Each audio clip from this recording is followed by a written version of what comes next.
अस्सलामुअलैकुम।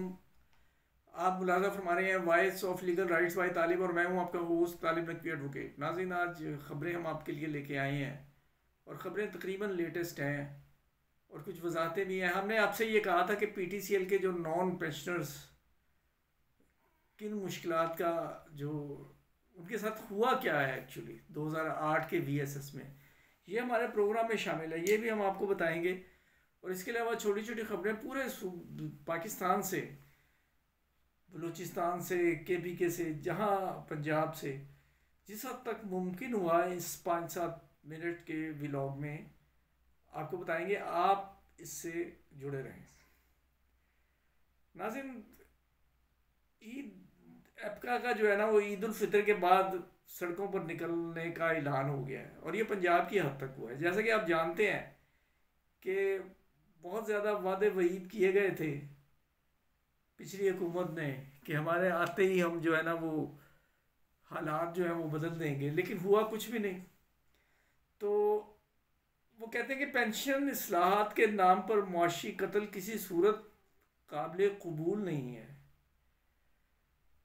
पाकिस्तान एपका पाकिस्तान के मुतालबात की मंजूरी के लिए ईद उल फितर के बाद सड़क पर निकलने का ऐलान जो है ना वो लीव इनकैशमेंट, पेंशन और दीगर commutation, down sizing, right sizing और अदारों की निजकारी का जो फैसला है, इस हवाले से ये एहतजाज हो रहा है। और इनके ख्याल में और इनका अज़म है कि हम मुआशी कत्ल ये नहीं होने देंगे। इसमें जो बयान जो है वो है चौधरी खालिद जावेद का और औरंगज़ेब कश्मीरी, ज़फ़र सुमरू वगैरह, ये अलीपुर से इनका ये खबर है। तो ये खबर हमने आपको दे दी।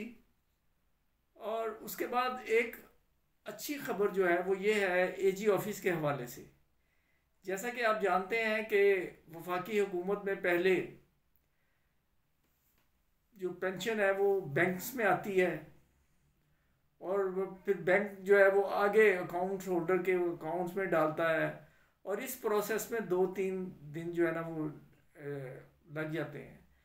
तो अब वफाकी हुकूमत ने 1 जून से हमारे ज़राए के मुताबिक 8.5 लाख से ज़ायद मुलाजमीन की तनख्वाह पेंशन बराह रास्त बैंक अकाउंट में भिजवाने का फैसला किया है। अकाउंटेंट जनरल ऑफ पाकिस्तान जो है ना वो कहता है कि पेंशन और तनख्वाहें बैंक की बजाय बराह रास्त मुलाजमीन के अकाउंट में मुंतकिल की जाएगी। और AGPR ने कंप्यूटराइज निज़ाम की अपग्रेडेशन का जो है वो सिलसिला शुरू कर दिया है।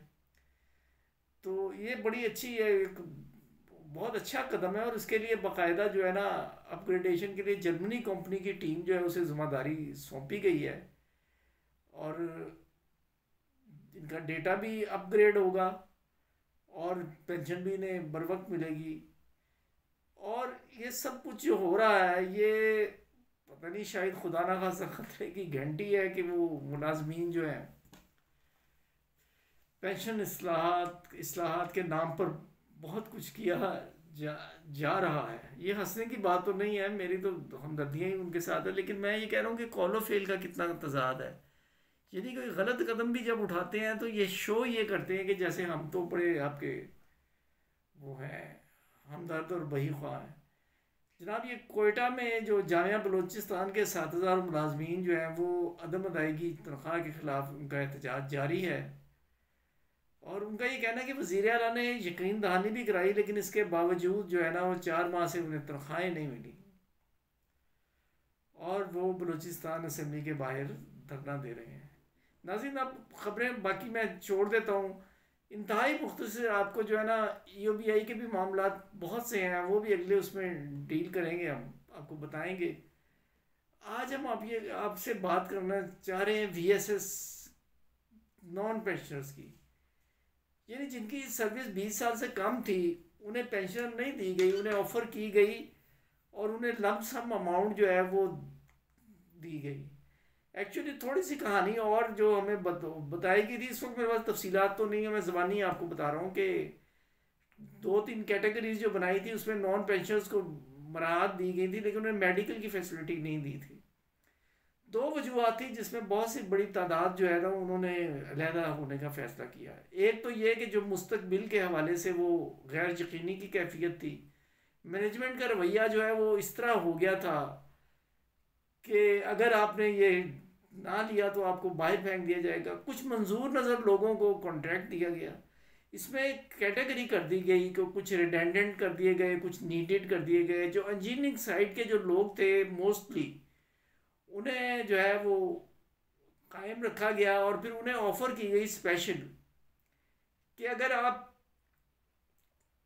कॉन्ट्रैक्ट पे आना चाहते हैं तो हम आपको भारी तनख्वाह देंगे।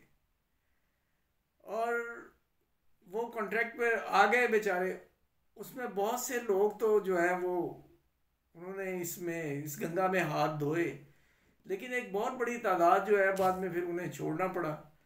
दरअसल बाज़-औक़ात वक्त की जो एक ज़रूरत होती है, पैसा इंसान की, मिसाल के तौर पे किसी ने घर ख़रीदना होता है, किसी ने बच्चे ब्याहने होते हैं, इसलिए जज्बात में आकर उन्होंने नौकरी तो छोड़ दी, लेकिन उसके बाद फिर वो उन्हें बहुत ज़्यादा परेशानी का सामना करना पड़ा। और अब ये है कि वो पैसे तो लेके खर्च भी हो गए, डीवैल्यू करेंसी हो गई, और अब वो बेचारे जो है ना वो उन्हें पेंशन मिलती है ना ईओबीआई। तो मैनेजमेंट से ये कहना कहा जाना ज़रूरी है कि अगर आप देखें क्राइटेरिया जो होता है उसके मुताबिक इन्होंने बहाल सर्विस तो की है ना। तो अगर नए पेंशन के जो रूल्स बन रहे हैं पीटीसीएल के हवाले से भी, अगर कोई रूल्स हैं उनमें नीयत अगर हो तो उन्हें अमेंडमेंट करके अदालतों के ज़रिए अगर रिलीफ मिले तो इनका कुछ हो सकता है। क्योंकि एक क्राइटेरिया जो होता है ईओबीआई की पेंशन लेने का, वो ये पूरा कर रहे हैं इनमें से अक्सरियत। तो फिर इनका जो है ना सोचा जाना ज़रूरी है। बस नाज़रीन, आज के लिए इतना ही। बाकी मामला जो हैं वो चलते रहेंगे और आने वाले जो व्लॉग में आपको बताएंगे। इजाज़त दीजिए, अल्लाह हाफिज़।